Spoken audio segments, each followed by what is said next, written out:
14 hombres se adentraron en las tierras salvajes de Arkansas para cazar a un solo hombre. Ninguno de ellos regresó con vida. Corría el año 1863 y los registros de las plantaciones de 3 condados registraban el mismo nombre en sus libros de fugitivos, un nombre que hacía que los rastreadores experimentados rechazaran asignaciones, que provocaba que los cazarrecompensas exigieran el doble de sus honorarios habituales, que convertía el mero acto de persecución en una sentencia de muerte. Las autoridades locales enterraron el incidente tan profundamente que, durante más de un siglo, a las familias de los fallecidos se les dijo que sus hombres simplemente se habían desvanecido en la guerra. Pero la verdad, guardada bajo llave en sótanos de juzgados y colecciones privadas, cuenta una historia diferente, una de violencia calculada, supervivencia imposible y una precisión matemática para matar que desafiaba toda suposición sobre lo que un esclavo fugitivo podía lograr. Antes de continuar con la historia del hombre al que llamaban el segador del condado de Miller,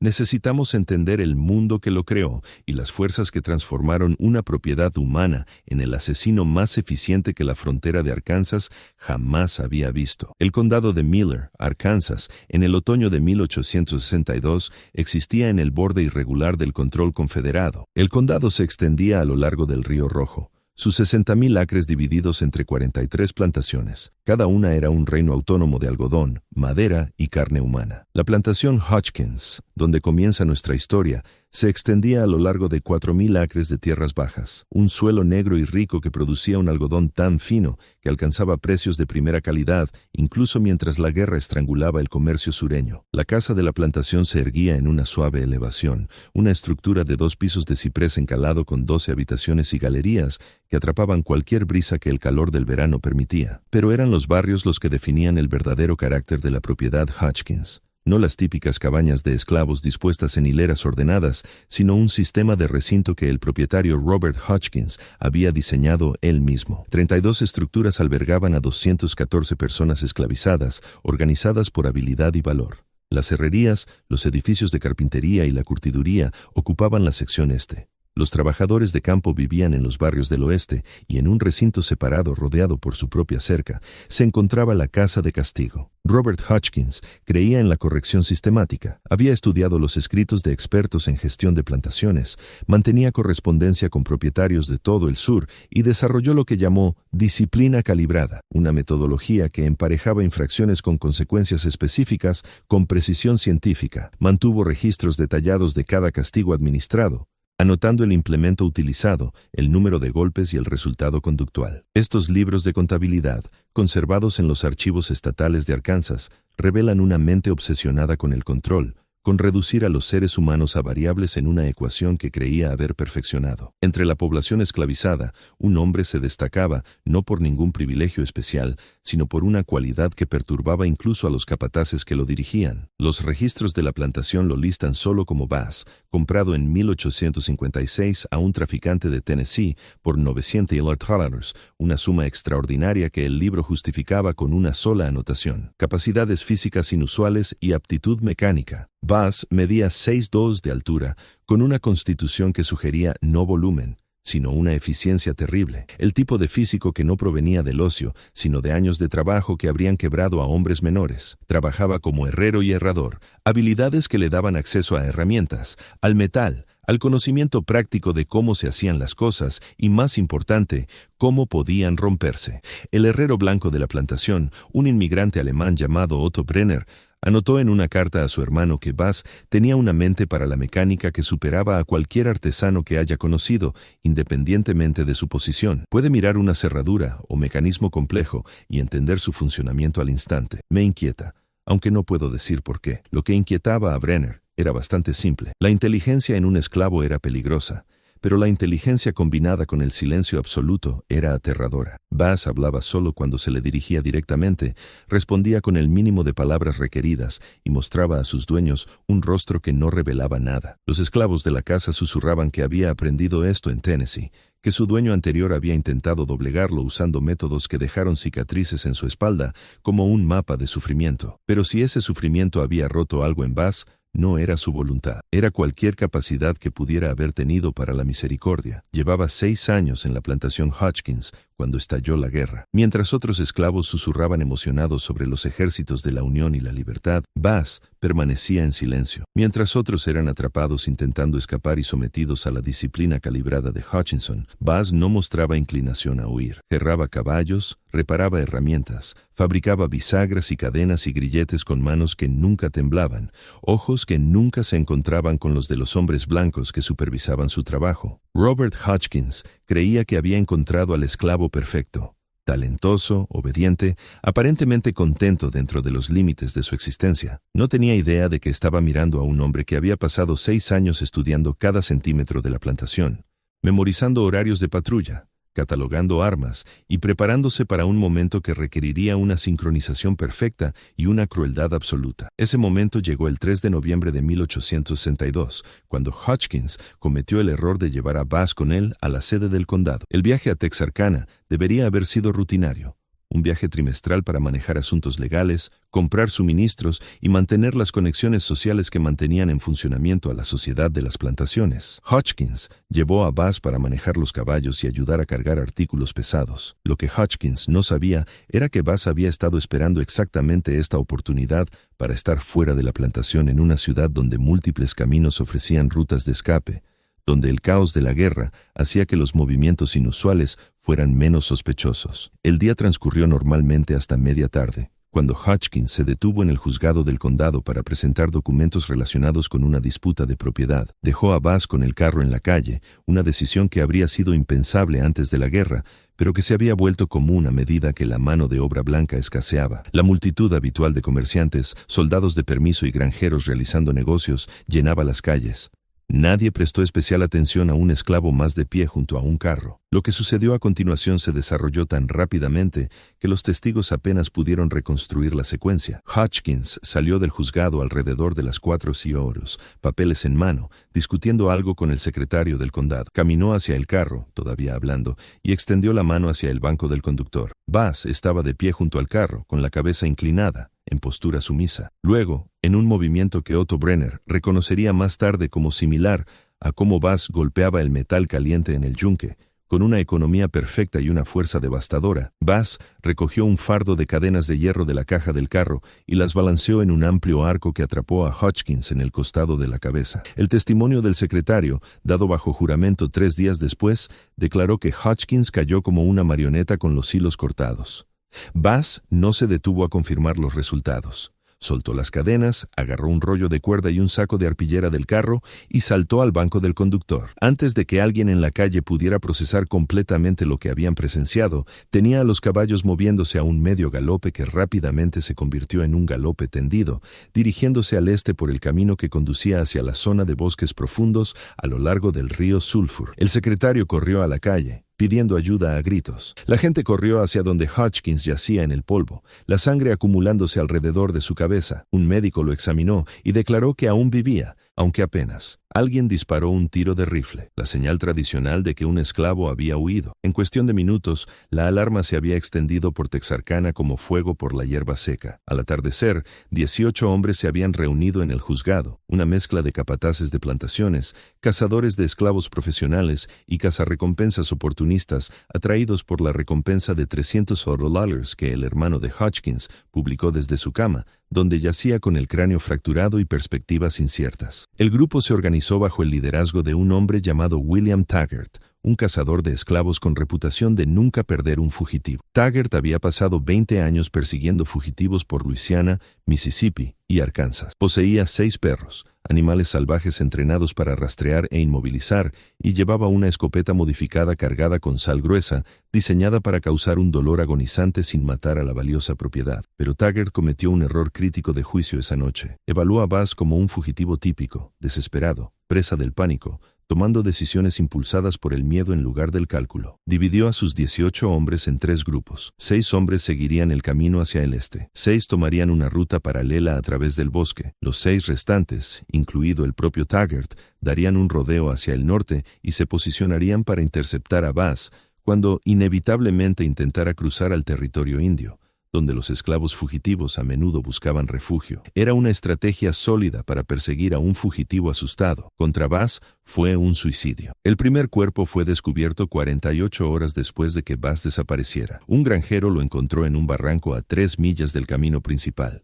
Un hombre llamado Douglas Patterson, uno de los 6 que habían tomado la ruta del bosque. Patterson había sido estrangulado con tal fuerza que su laringe estaba aplastada. Su rifle, pistola y cuchillo habían desaparecido. Más inquietante era la posición del cuerpo, colocado deliberadamente donde sería visible desde un sendero de caza, dispuesto con los brazos extendidos como en advertencia. El grupo de William Taggart encontró el cuerpo alrededor del mediodía del 5 de noviembre. Taggart examinó la escena con la atención cuidadosa de un hombre cuya supervivencia dependía de leer señales. Lo que vio lo preocupó lo suficiente como para enviar a 2 hombres de regreso a Texarkana con un mensaje solicitando ayuda adicional y sabuesos. Los hombres restantes de su grupo, él mismo y otros 3, siguieron adelante, siguiendo lo que Taggart creía que era el rastro de Bass en dirección noreste. Acamparon esa noche en un claro junto a un arroyo, manteniendo una vigilancia cuidadosa. Los 3 hombres se turnaron, haciendo guardia mientras los otros dormían, con los rifles cargados y listos. Taggart se despertó al amanecer y descubrió que uno de sus hombres faltaba, Chilaechi. Encontraron a 20 yardas del campamento, muerto por lo que la investigación posterior describiría como estrangulamiento manual con evidencia de lucha. Sus armas habían desaparecido, también su munición. Fue entonces cuando Taggart se dio cuenta de que no estaba persiguiendo a un fugitivo, estaba siendo cazado. La revelación llegó demasiado tarde. Durante los siguientes 4 días, 11 hombres más murieron en las tierras salvajes de Arkansas. El segundo grupo de 6 que seguía el camino hacia el este fue encontrado disperso a lo largo de 3 millas de territorio. 3 habían sido estrangulados, 2 habían muerto por lo que parecían ser traumatismos contundentes, asesinados con rocas o garrotes de madera. 1 se había ahogado en 4 pies de agua en un arroyo, mantenido bajo el agua con metódica paciencia. Sus armas habían desaparecido. Sus cartucheras estaban vacías. El patrón surgió lentamente, reconstruido por el sheriff del condado y un exoficial del ejército traído para dar sentido a la masacre. Bass no estaba huyendo. Estaba llevando a cabo una campaña sistemática de eliminación usando tácticas que sugerían entrenamiento militar o un genio estratégico natural. Había estudiado los métodos de sus perseguidores, anticipado sus movimientos y vuelto sus propias estrategias contra ellos. La división en grupos más pequeños destinada a cubrir más territorio los había hecho vulnerables. Bass los eliminó individualmente o en parejas, usando la oscuridad y el terreno a su favor. Más inquietantes fueron los detalles que surgieron al examinar los cuerpos y los lugares de las muertes. Bass había construido trampas mortales y lazos a lo largo de rutas de aproximación probables, trampas que mostraban una comprensión sofisticada de la distribución del peso y los mecanismos de disparo. Había robado caballos de 2 de los grupos, usándolos para moverse rápidamente entre ubicaciones antes de soltarlos para enturbiar su rastro. Lo más desconcertante era que aparentemente se había ocultado muy cerca de sus perseguidores durante periodos prolongados, observando sus hábitos, esperando el momento perfecto para atacar. William Taggart murió el 9 de noviembre, encontrado por una partida de búsqueda que finalmente había traído rastreadores competentes y números suficientes. 23 hombres con experiencia militar y coordinación adecuada. Taggart había sido asesinado en su saco de dormir, estrangulado mientras su compañero dormía a 15 pies de distancia. El asesino había entrado y salido del campamento sin alertar a los centinelas ni a los perros. Las armas tomadas de Taggart incluían un rifle particularmente fino y 2 pistolas, que se sumaban a un arsenal que Bass había estado acumulando sistemáticamente. La partida de búsqueda que encontró el cuerpo de Taggart incluía a un exoficial confederado llamado Capitán James Hardesty, quien había sido llamado del servicio específicamente para liderar la caza del hombre. Hardesty examinó la escena con el ojo de alguien que había visto combate. Su informe a los comisionados del condado, conservado en los archivos de la Sociedad Histórica de Arkansas, incluye esta evaluación. El fugitivo demuestra una sofisticación táctica más allá de la mayoría de los soldados que he comandado. Muestra paciencia, capacidad de planificación y disposición para tomar riesgos calculados. Lo más significativo es que no muestra vacilación en matar, lo que sugiere o un desapego moral completo o un nivel de rabia que ha consumido las restricciones humanas normales. Creo que estamos tratando con alguien que ha decidido que sus únicas opciones son la victoria o la muerte, y ha elegido hacer que sus perseguidores paguen el precio más alto posible por su captura. A mediados de noviembre, Bass Reeves, pues así había comenzado a llamarlo la población, añadiendo un apellido que significaba alguacil o administrador, una amarga ironía considerando su ejecución sistemática de aquellos que representaban la ley y el orden. Había matado a 14 hombres. La recompensa de $300 había crecido a 500, luego a 700. Pero los cazadores de esclavos profesionales estaban rechazando la asignación. Los rumores se extendieron por las comunidades de las plantaciones. Algunos decían que Bass tenía entrenamiento militar por haber servido a un dueño anterior que había sido oficial. Otros afirmaban que había aprendido a rastrear de los nativos americanos. Unos pocos susurraban que había hecho un pacto con fuerzas oscuras, que ningún hombre natural podía moverse tan silenciosamente o matar tan eficientemente. Pero la verdad era más simple y aterradora. Bass había pasado 6 años en absoluto silencio, observando y aprendiendo, convirtiendo cada observación en conocimiento práctico. Había estudiado cómo se movían las patrullas, cómo trabajaban los rastreadores, cómo pensaban los hombres cuando se creían superiores. Había trabajado el metal en una forja, aprendiendo sobre fuerza y puntos de ruptura, sobre apalancamiento y fuerza. Y en algún momento de esos 6 años, había tomado la decisión de que, pasara lo que pasara después de escapar, quienquiera que viniera tras él, aprendería que tratar a un ser humano como propiedad tenía un costo medido en sangre. El ejército finalmente se involucró, no oficialmente, sino a través de oficiales confederados de permiso, que vieron la caza del hombre como una oportunidad para mantener la disciplina entre la población esclavizada. Si un esclavo fugitivo podía matar a 14 perseguidores con impunidad, ¿qué mensaje enviaba eso a los cientos de miles que aún estaban en cautiverio en todo el sur? Al capitán Hardesty se le unieron otros 2 oficiales, y juntos reunieron una fuerza de 32 hombres, exsoldados con experiencia en combate, armados con armas de grado militar y organizados en una formación táctica adecuada. Pasaron 2 semanas registrando el territorio entre el río Rojo y el Sulphur, usando métodos desarrollados en la guerra contra las tribus nativas americanas. Barridos sistemáticos, movimientos coordinados y seguridad de campamento que involucraba múltiples centinelas y posiciones defensivas. Encontraron señales de la presencia de Bass, fogatas frías, evidencia de caza siendo desollada y cocinada, huellas que sugerían que se estaba moviendo en un amplio circuito por la región. Pero el hombre mismo permanecía invisible. Un fantasma que dejaba rastros pero nunca aparecía. La verdad que revelan los diarios de Hardesty, documentos donados al Museo de Historia Militar de Arkansas por sus descendientes, es que Bass estaba librando un tipo diferente de guerra. Mientras las partidas de búsqueda rastreaban las tierras salvajes, él se movía por la periferia de la civilización, acercándose a granjas aisladas y pequeños asentamientos al amparo de la oscuridad. No buscaba la confrontación, estaba reuniendo inteligencia. El 28 de noviembre, Bass apareció en una pequeña granja operada por una familia negra libre llamada Los Rayburn, 10 millas al sur del área principal de búsqueda. El relato de la familia, registrado décadas después, describe a un hombre que emergió de la oscuridad portando armas que lo identificaban como peligroso, pero cuyo comportamiento sugería control en lugar de desesperación. Pidió comida e información. Los Rayburn, aterrorizados pero no dispuestos a rechazar a alguien que podría haber sido su hijo o hermano en diferentes circunstancias, le dieron pan de maíz y carne seca. Durante la comida, Bass pronunció más palabras de las que aparentemente había hablado en meses.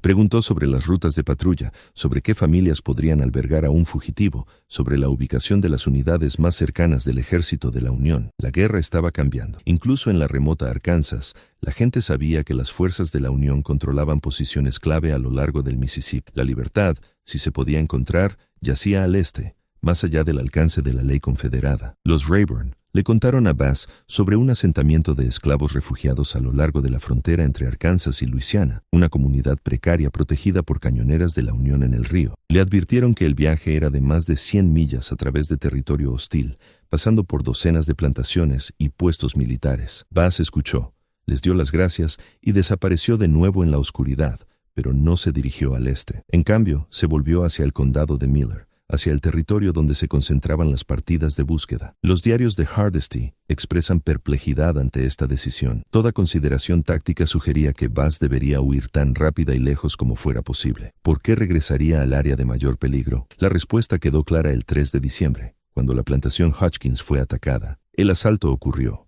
Alrededor de la medianoche, cuando la mayoría de la población de la plantación, esclavizada y libre, dormía, Bass se acercó desde el este, moviéndose a través de campos de algodón que llegaban al pecho y estaban secos. Aparentemente había estado observando la plantación durante varias noches, estudiando rutinas y medidas de seguridad que se habían relajado en su ausencia. El capataz, un hombre llamado Harold Vickers, mantenía una guardia nocturna. 3 hombres blancos con rifles que patrullaban las áreas del recinto. Bass los evitó por completo, rodeando hasta los establos donde se guardaban los caballos de la plantación. Lo que siguió fue reconstruido más tarde a partir de evidencia física y relatos de testigos esclavizados que vieron partes de los eventos. Bass prendió fuego al establo usando materiales que aparentemente había preparado de antemano, trapos empapados en aceite y leña, colocados para crear la máxima propagación de las llamas. El fuego prendió rápidamente, extendiéndose a través de la estructura de madera seca y provocando el pánico entre los caballos atrapados dentro. La guardia nocturna respondió de inmediato, corriendo hacia las llamas. También lo hicieron otros despertados por el ruido. Capataces, el administrador de la plantación, incluso el propio Robert Hotchkiss, recuperado de su herida en la cabeza, pero aún débil, en el caos y la oscuridad. Con la atención de todos centrada en el establo en llamas y los caballos que gritaban, Bass se movió a través del recinto de la plantación con un propósito específico aparente. Fue a la casa de castigo. La estructura había sido cerrada con llave desde el exterior, práctica habitual para evitar que cualquiera dentro saliera hasta que se completara su sentencia. 2 personas estaban retenidas allí esa noche, acusadas de robar comida y esperando la disciplina matutina. Bass rompió la cerradura con herramientas que trajo. Abrió la puerta y habló brevemente con los que estaban dentro. Luego se dirigió a los cuartos del capataz, un pequeño edificio cerca de la casa principal. Harold Vickers había corrido hacia el fuego del establo como todos los demás, pero aparentemente se había dado cuenta de que algo andaba mal y regresó sobre sus pasos. Se encontró con Bass en la oscuridad entre los edificios. Lo que sucedió después fue escuchado por múltiples testigos, pero no visto por ninguno. Sonidos de lucha, un grito ahogado, luego silencio. El cuerpo de Vickers fue encontrado al amanecer, estrangulado como las víctimas anteriores de Bass. A su lado yacía un hierro de marcar, el mismo implemento que había usado innumerables veces para marcar a los fugitivos que habían sido recapturados. El hierro había sido colocado sobre el pecho de Vickers, frío, pero posicionado con obvia intención simbólica. Para cuando se extinguió el fuego y se restableció el orden, Bass había desaparecido. También lo habían hecho 6 personas esclavizadas de la plantación Hotchkiss, incluidos los 2 que había liberado de la casa de castigo. Desaparecieron en la oscuridad siguiendo a un hombre que demostró que, si bien la fuga era costosa, el precio podía pagarse con sangre enemiga en lugar de terror fugitivo. El ataque a la plantación Hotchkiss transformó a Bass Reeves de un fugitivo a algo cercano al mito. En todo el condado de Miller y más allá, la población esclavizada susurraba sobre el hombre que había matado a quienes lo cazaban, que había regresado para liberar a otros, que se movía por el paisaje como el humo. La población blanca respondió con creciente paranoia. Las patrullas se duplicaron y triplicaron. Los cazadores de esclavos exigían honorarios exorbitantes. Los dueños de las plantaciones dormían con armas cargadas junto a sus camas, pero las autoridades confederadas enfrentaban un dilema. La guerra estaba consumiendo hombres y recursos. Cada soldado dedicado a cazar a un fugitivo era un soldado que no estaba luchando contra las fuerzas de la Unión.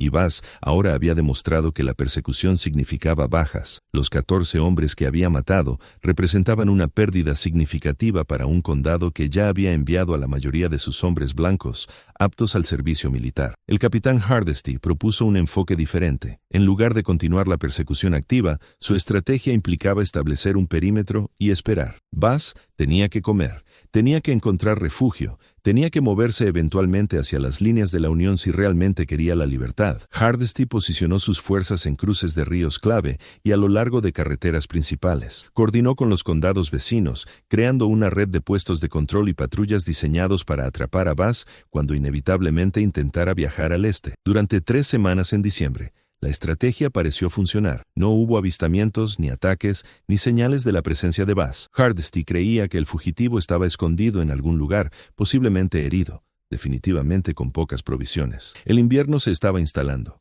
Clima frío y lluvioso que hacía la supervivencia al aire libre cada vez más difícil. El tiempo, creía Hardesty, ahora trabajaba en contra de Bass. Estaba equivocado. Bass no había dejado de moverse. Había adaptado su estrategia, reconociendo que la persecución sistemática había sido reemplazada por un esfuerzo de contención. En lugar de evitar la detección solo con habilidades de supervivencia en la naturaleza, comenzó a usar la red de comunicación informal de la población esclavizada, el telégrafo de la vid, Grapevine Telegraph, que transmitía información entre plantaciones a través de trabajadores de campo, sirvientes de la casa y los pocos negros libres que podían viajar con relativa libertad.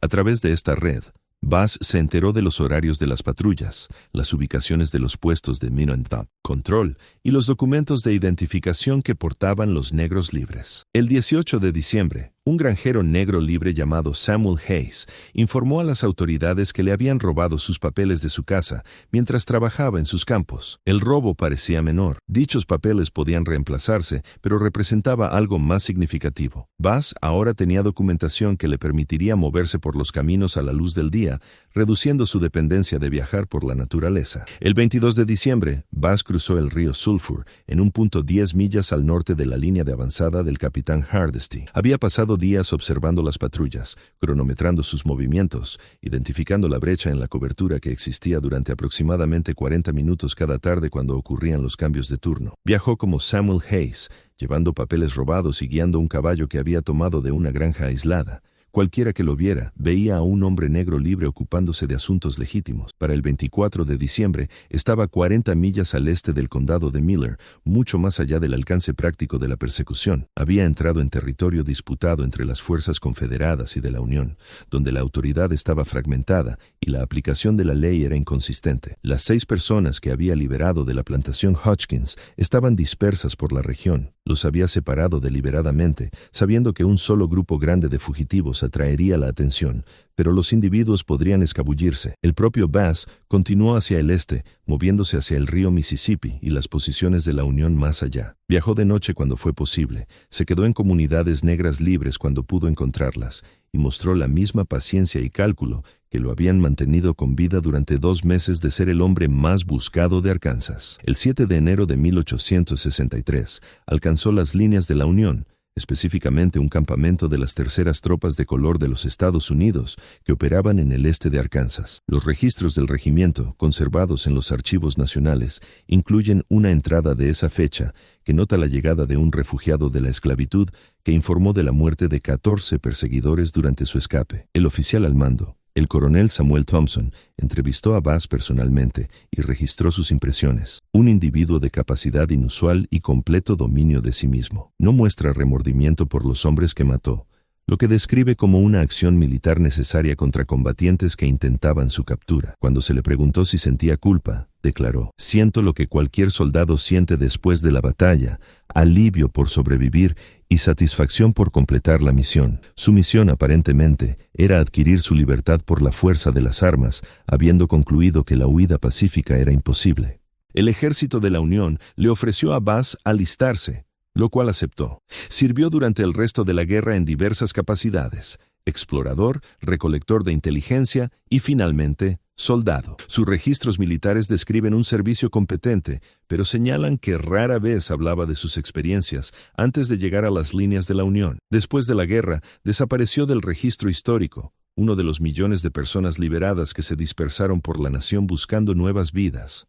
Pero esa desaparición no fue inmediata, y los años entre 1863 y 1865 revelaron dimensiones de Bass Reeves que ni siquiera su huida por Arkansas habían expuesto por completo. El ejército de la Unión no simplemente aceptaba esclavos fugitivos en sus filas sin escrutinio, particularmente aquellos que llegaban con historias de haber matado a 14 perseguidores. La entrevista inicial del coronel Thompson con Bass fue seguida por 3 más realizadas por diferentes oficiales, cada una sondeando inconsistencias o signos de exageración. Lo que surgió de esas entrevistas, documentado en informes que los historiadores militares descubrieron en la década de 1970, fue un relato detallado que se mantuvo consistente en todas las versiones. Bass describió cada asesinato metódicamente, la ubicación, las circunstancias, las consideraciones tácticas que llevaron a su enfoque. Dibujó mapas de memoria mostrando dónde se podían encontrar los cuerpos. Enumeró las armas que había tomado y explicó cómo había modificado algunas de ellas para ocultarlas mejor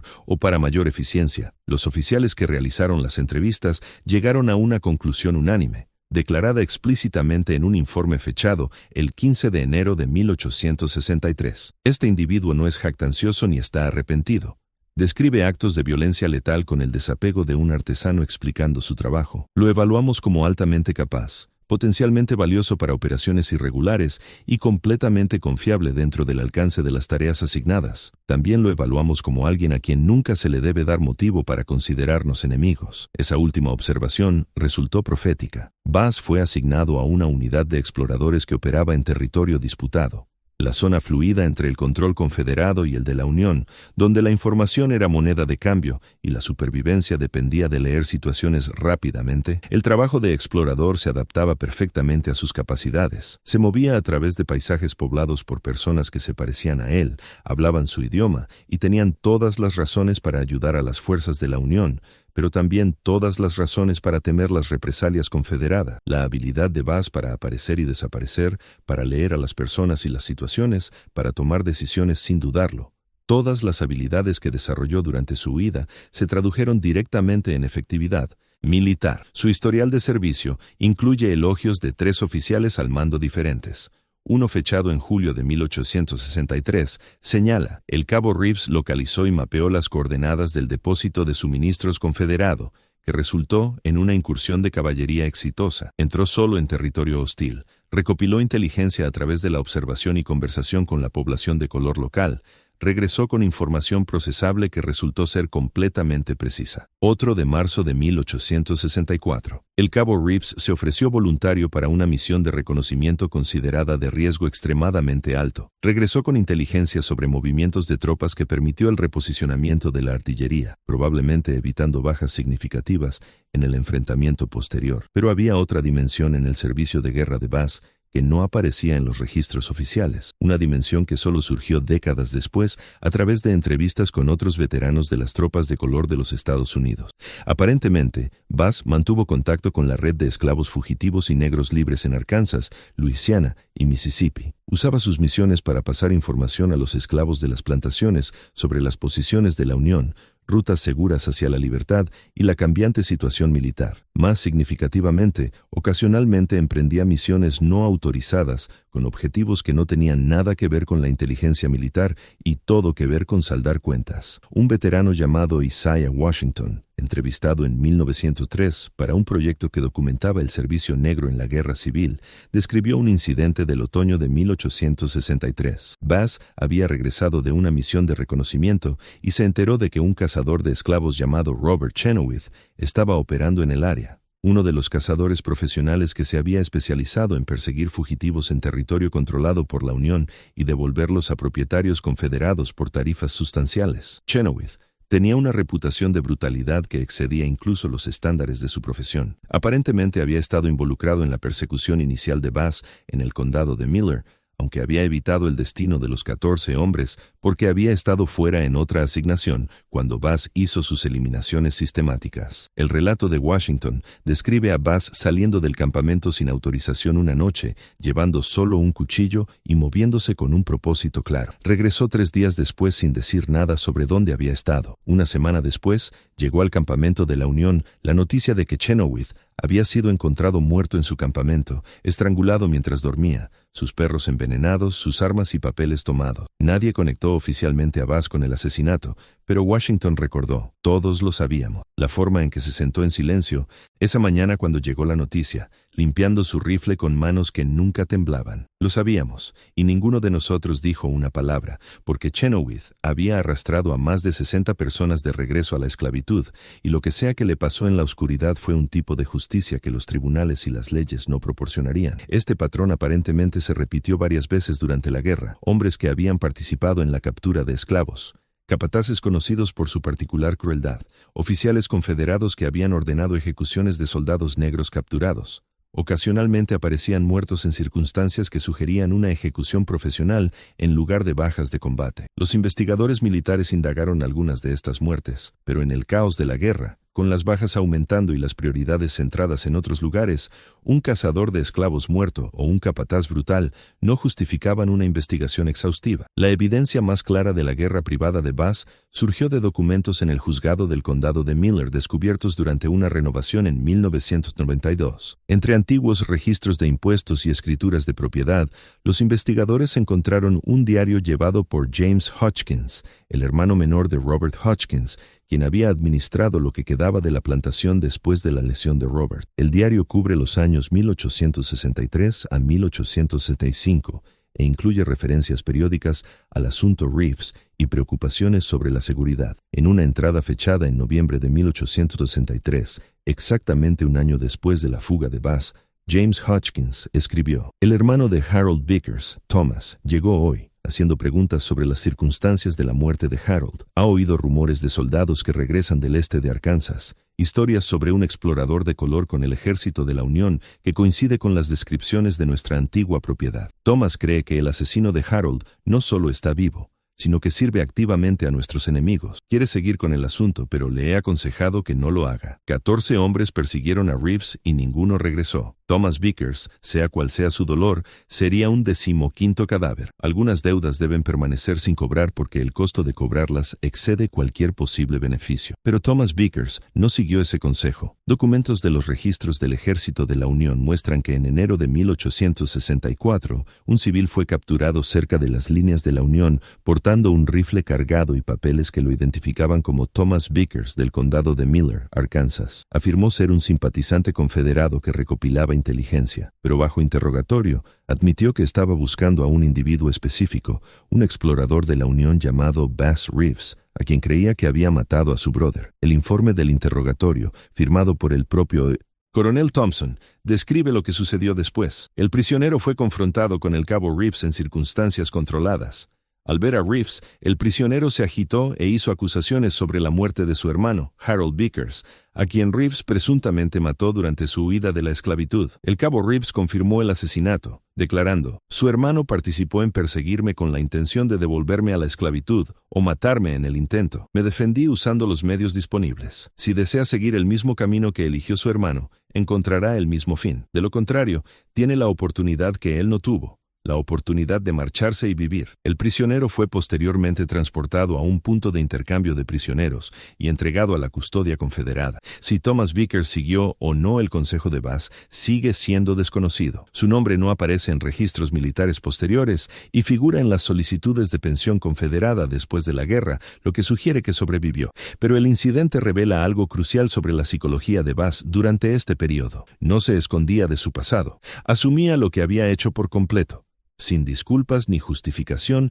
más allá de la simple lógica de la autodefensa y la supervivencia. A medida que la guerra entraba en su último año, la reputación de Bass dentro de las tropas de color había crecido hasta alcanzar un estatus casi legendario. Los nuevos reclutas oían historias sobre el hombre que había matado a 14 cazadores de esclavos durante su huida. Los veteranos que habían servido con él contaban historias diferentes sobre su paciencia en el reconocimiento, su habilidad para moverse a través de territorio hostil, su hábito de sentarse en silencio durante las conversaciones hasta que alguien le hacía una pregunta directa, momento en el que proporcionaba una respuesta concisa y precisa, y volvía al silencio. Ese silencio se extendía a su historia personal. A pesar de servir junto a cientos de otros hombres que habían escapado de la esclavitud, Bass nunca habló de su vida antes de noviembre de 1872. Otros soldados compartían historias de familias dejadas atrás, de dueños a los que habían servido, de las rutas que habían tomado hacia la libertad. Bass no ofrecía nada. Cuando se le preguntaba directamente,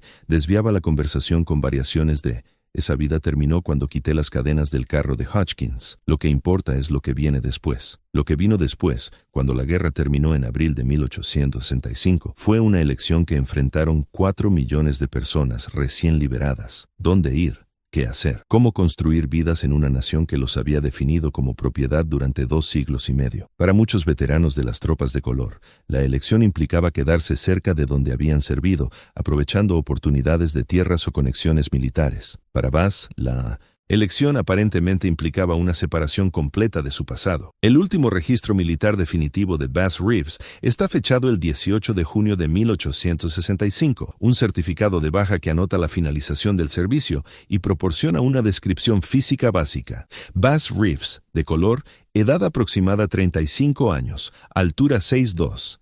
Marcas identificativas que incluyen cicatrices en la espalda consistentes con latigazos. Sirvió con distinción en las terceras tropas de color de los Estados Unidos desde enero de 1863 hasta junio de 1865, elogiado por trabajo de reconocimiento y recopilación de inteligencia, autorizado para pensión de veterano al alcanzar la edad apropiada. Después de esa fecha, el registro histórico se fragmenta. Menciones dispersas en documentos que pueden o no referirse al mismo individuo. Un B. Reeves aparece en un directorio de la ciudad de Memphis de 1867 listado como herrero. Un Bass Reeves se menciona en un periódico de 1870 de Fort Smith, Arkansas, describiendo una disputa sobre derechos de propiedad. Otro, Bass Reeves, aparece en los registros del territorio de Oklahoma de 1875 como un Marshal adjunto de E.E.U.U. Deputy U.S. Marshal. Aunque algunos historiadores disputan si esta es la misma persona que escapó del condado de Miller 12 años antes, lo que está documentado más allá de toda duda son las reverberaciones de su historia a través de las comunidades más afectadas por ella. En el condado de Miller, la población blanca lidió con el incidente de Bass Reeves a través de la amnesia colectiva. Rara vez se mencionaba a los 14 hombres muertos. Las circunstancias de sus muertes se simplificaron u ocultaron. Los miembros de las familias que sabían la verdad la mantuvieron en privado, compartiéndola solo en conversaciones reservadas con aquellos que entenderían la vergüenza de haber perdido padres o hermanos a manos de alguien a quien les habían enseñado a considerar inherentemente inferior. Pero la población anteriormente esclavizada en todo Arkansas y los estados circundantes preservó cada detalle. La historia se contó y se volvió a contar, a menudo embellecida, pero manteniendo su núcleo esencial. Un hombre se había negado a aceptar la esclavitud, había luchado con eficiencia sistemática, había matado a todos los enviados a recapturarlo y se había marchado libre. En iglesias y reuniones familiares, en los momentos tranquilos en que los mayores hablaban a los jóvenes, la historia tenía múltiples propósitos. Era inspiración, prueba de que la resistencia era posible. Era una advertencia. La libertad venía con costos terribles. Y era un testimonio de una verdad que los defensores de la esclavitud habían intentado suprimir desesperadamente, que la inteligencia, la capacidad y la competencia letal existían independientemente del color de la piel o el estatus social. El impacto psicológico en aquellos que habían conocido a Bass personalmente fue particularmente profundo. Otto Brenner, el herrero alemán que había trabajado junto a Bass en la plantación Hodgkins, dio una entrevista a un periódico de Memphis en 1871. En ella, reflexionaba sobre los 6 años que había pasado enseñando a Bass técnicas avanzadas de herrería. Creía que estaba entrenando a un trabajador valioso. No entendía que estaba armando un arma. Cada habilidad que le enseñé, cómo analizar el mecanismo de una cerradura, cómo evaluar la resistencia del metal, cómo usar el apalancamiento para obtener la máxima fuerza. Él lo absorbió y catalogó para uso futuro. Cuando supe lo que había hecho después de escapar, mi primera reacción fue de horror. La segunda fue de admiración profesional. Había tomado el conocimiento teórico y lo había aplicado con genio práctico en condiciones que habrían quebrado a la mayoría de los hombres. Mi tercera reacción, que aún me persigue, es el reconocimiento de que si yo hubiera estado en su posición, sometido a lo que él soportó, habría hecho exactamente lo mismo, o lo habría intentado, aunque dudo que hubiera sobrevivido como él lo hizo. Los documentos que cuentan la historia completa de Bass Reeves están dispersos en docenas de archivos, sótanos de juzgados y colecciones privadas. Reunirlos requiere el tipo de trabajo paciente y sistemático que el propio Bass demostró durante su huida. Recopilar piezas individuales, analizar cómo encajan y reconocer patrones que revelan verdades más amplias. El esfuerzo se complica por la ofuscación deliberada. Aparentemente, los funcionarios del condado de Miller y las áreas circundantes tomaron decisiones conscientes para minimizar la documentación del incidente, reconociendo que los registros detallados servirían como evidencia permanente de su fracaso en recapturar a un esclavo fugitivo a pesar de dedicar recursos extraordinarios a la persecución. Pero la ausencia de documentación cuenta su propia historia. Los registros del sheriff del condado de Miller para noviembre y diciembre de 1862 muestran un vacío inusual. Los informes de rutina se reanudan en enero de 1863, sin ninguna explicación por las semanas perdidas. Las actas de las reuniones de los comisionados del condado de ese periodo mencionan gastos relacionados con la recuperación de fugitivos, pero no proporcionan detalles sobre el fugitivo, los esfuerzos de recuperación o los resultados. Los registros fiscales muestran 14 certificados de defunción presentados entre noviembre y diciembre de 1862, pero las causas de muerte se enumeran genéricamente como desventura, accidente o simplemente fallecido. Las familias de los hombres muertos, sin embargo, mantuvieron sus propios registros. Acuerdos patrimoniales, transferencias de propiedad y solicitudes de pensión documentadas en archivos estatales revelan el costo humano de la persecución. Douglas Patterson, el primer hombre asesinado, dejó una esposa y 3 hijos que perdieron su granja a los 2 años de su muerte. Incapaces de mantenerla sin su trabajo, la viuda de William Taggart solicitó una pensión confederada en 1868, alegando dificultades basadas en la muerte de su esposo al servicio del Estado. La solicitud fue denegada porque Taggart no había sido alistado formalmente en el servicio militar. La captura de esclavos, por peligrosa que fuera, no calificaba para beneficios de veterano. El impacto económico colectivo en el condado de Miller fue sustancial. 14 hombres representaban una porción significativa de la capacidad de aplicación de la ley y gestión laboral del condado. Sus muertes, combinadas con la interrupción causada por el ataque de Bass a la plantación Hotchkiss, contribuyeron a un colapso en la disciplina de la plantación que se aceleró a medida que las fuerzas de la Unión ganaban control de Arkansas. Las personas esclavizadas que habían oído hablar de la exitosa huida y la violenta resistencia de Bass comenzaron sus propios intentos de fuga. Algunos tuvieron éxito, otros fueron atrapados y sometidos a castigos que se volvieron cada vez más severos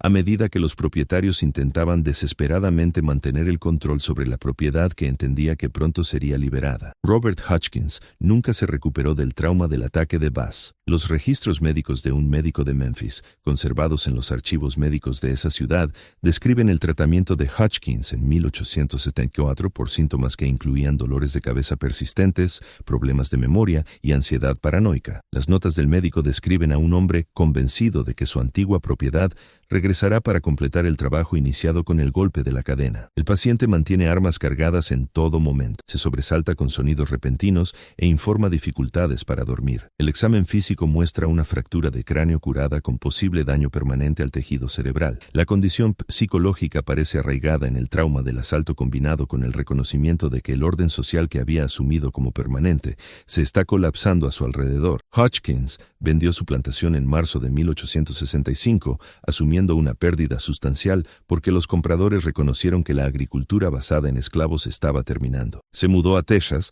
compró una pequeña granja y murió en 1869, según su certificado de defunción, por complicaciones de una antigua herida en la cabeza. Su obituario en el periódico de Tyler, Texas, no mencionaba cómo había recibido esa herida, describiéndolo simplemente como un antiguo plantador de Arkansas que se había reubicado después de la reciente desagradable situación. La propiedad de la plantación Hotchkiss misma experimentó una transformación que reflejó los cambios más amplios que barrían el sur. Durante la reconstrucción, partes fueron vendidas a personas anteriormente esclavizadas a través de programas diseñados para redistribuir la tierra. Para 1870, la plantación de 4,000 acres se había dividido en 37 pequeñas granjas, la mayoría operadas por familias negras. La casa de la plantación fue comprada por una maestra del norte que había venido al sur para establecer una escuela para personas liberadas. Los barrios de esclavos fueron demolidos, sus materiales reutilizados para construir nuevas estructuras, y la casa de castigo, ese edificio donde Bass había liberado a 2 personas durante su incursión nocturna,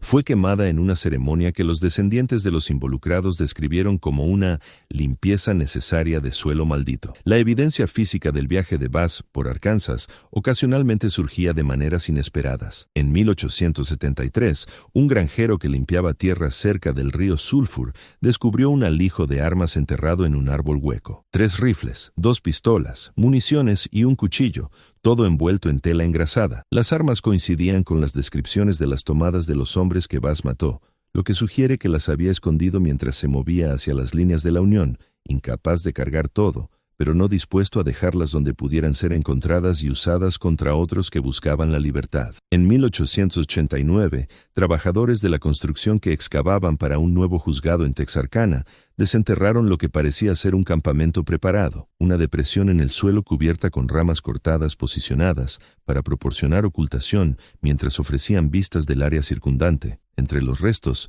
había fragmentos de cuero que podrían haber sido de zapatos o bolsas, piedras endurecidas por el fuego que podrían haberse usado para cocinar y fragmentos de metal que podrían haber sido herramientas. Los historiadores locales especularon que este podría haber sido uno de los escondites de Bass durante su huida, aunque era imposible una prueba concluyente. El descubrimiento más significativo ocurrió en 1938, cuando un descendiente de Otto Brenner donó los papeles de sus ancestros a la Sociedad Histórica del Estado de Arkansas. Entre ellos, había una carta que Brenner había escrito, pero aparentemente nunca enviado, fechada en diciembre de 1862. En ella, reflexionaba sobre la huida de Bass y los asesinatos posteriores. Estoy preocupado por lo que Bass ha hecho. Sin embargo, no puedo condenarlo. Durante 6 años, trabajé junto a él, enseñándole habilidades mientras permanecía ignorante del hombre al que estaba enseñando. Nunca se quejó, nunca mostró ira. Nunca dio ninguna indicación de los cálculos que procedían detrás de sus ojos. Ahora entiendo que el silencio era una estrategia de supervivencia. Cualquier palabra,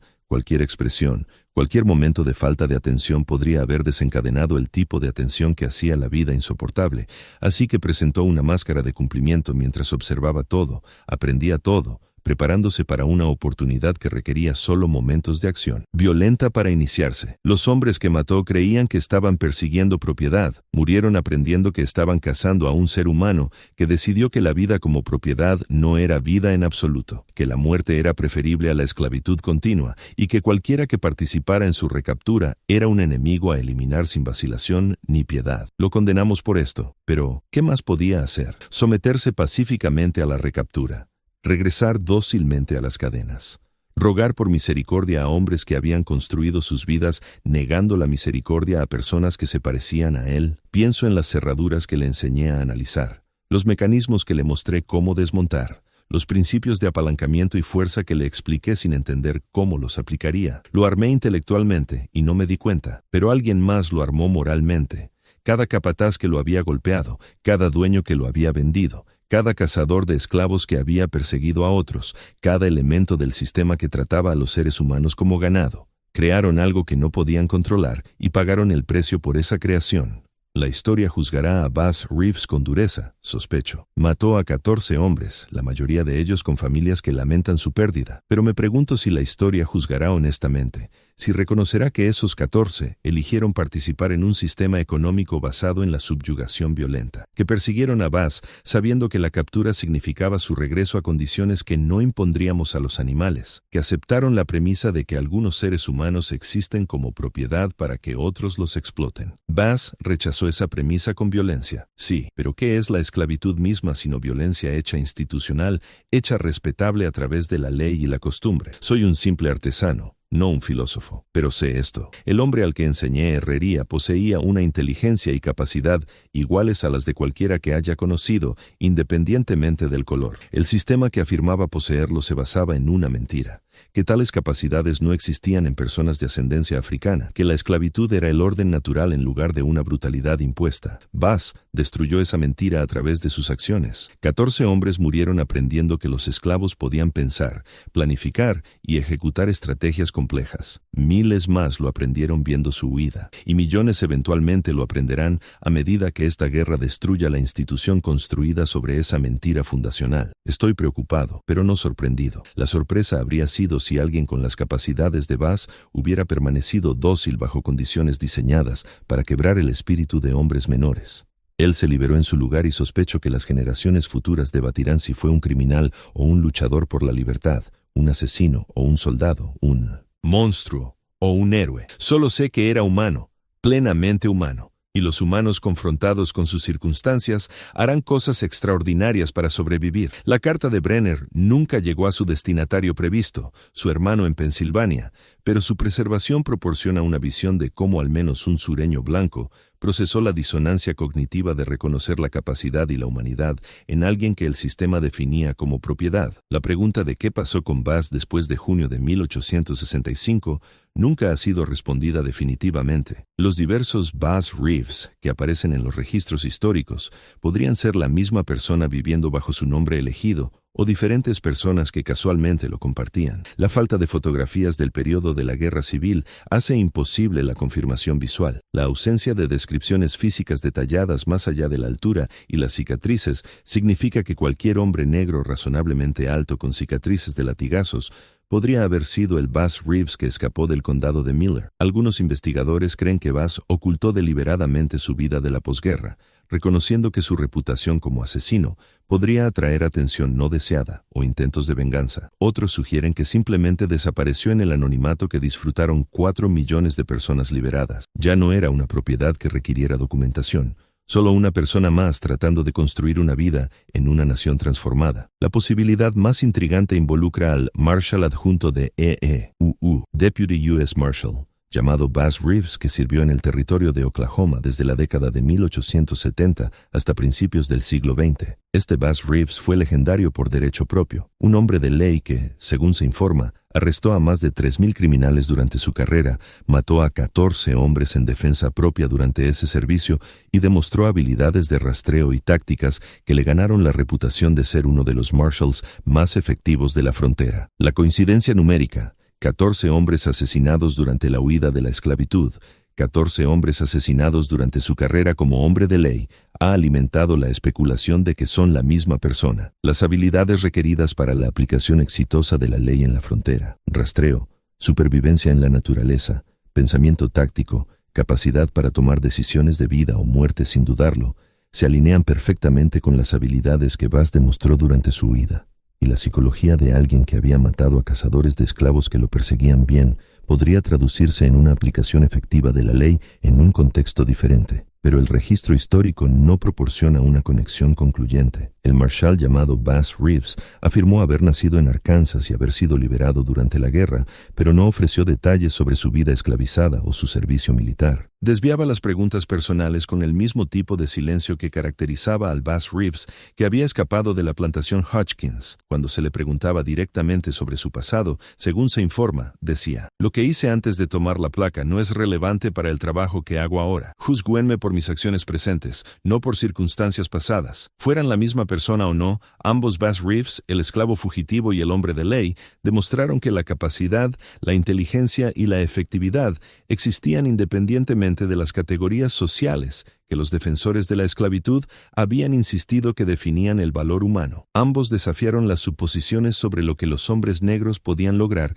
cuando se les daba oportunidad y necesidad en igual medida. El legado del incidente del condado de Miller se extendió mucho más allá de la historia de un solo hombre. En todo el sur de la posguerra, las personas anteriormente esclavizadas contaron a sus hijos y nietos sobre Bass Reeves, a veces usando su nombre real, a veces llamándolo el herrero, a veces simplemente refiriéndose a el hombre que mató a 14 y se fue libre. La historia sirvió como contrapeso psicológico a la degradación de la esclavitud y la opresión continua de Jim Crow. Probó que la resistencia era posible, que la clase magistral no era invencible, que una persona con suficiente determinación podía derrotar probabilidades abrumadoras. Para los sureños blancos, particularmente en Arkansas, la historia representaba un tipo diferente de lección. Un recordatorio de que los sistemas basados en la subyugación violenta crean su propia resistencia, que tratar a los seres humanos como propiedad genera una rabia que eventualmente encontrará expresión, y que subestimar a los oponentes basándose en características arbitrarias como el color de la piel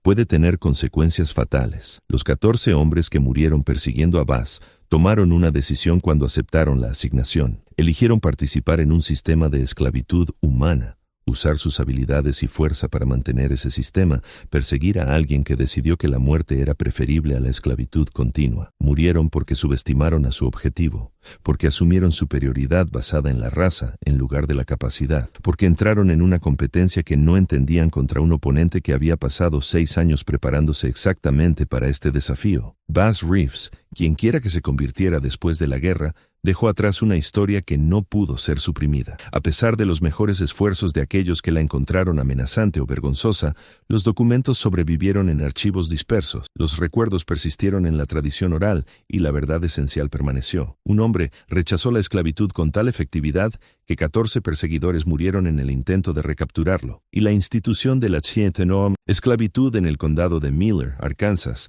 nunca se recuperó por completo de la demostración de que los esclavos podían pensar, planificar, resistir y ganar. Este misterio nos muestra que las historias más peligrosas, las más cuidadosamente ocultas, las más deliberadamente oscurecidas, las más convenientemente olvidadas, a menudo revelan verdades que las sociedades preferirían que permanecieran enterradas. La historia de Bass Reeves y los 14 hombres que murieron cazándolo expone la violencia inherente a la esclavitud, la capacidad negada por el racismo y el terrible precio pagado cuando un grupo de humanos decide que otro grupo existe solo como propiedad. Nos recuerda que la historia oficial a menudo oculta más de lo que revela, que los silencios en los registros históricos hablan tan fuerte como los hechos documentados, y que algunas deudas acumuladas a través de siglos de injusticia finalmente se pagan de maneras que conmocionan la conciencia precisamente porque reflejan la violencia que las creó.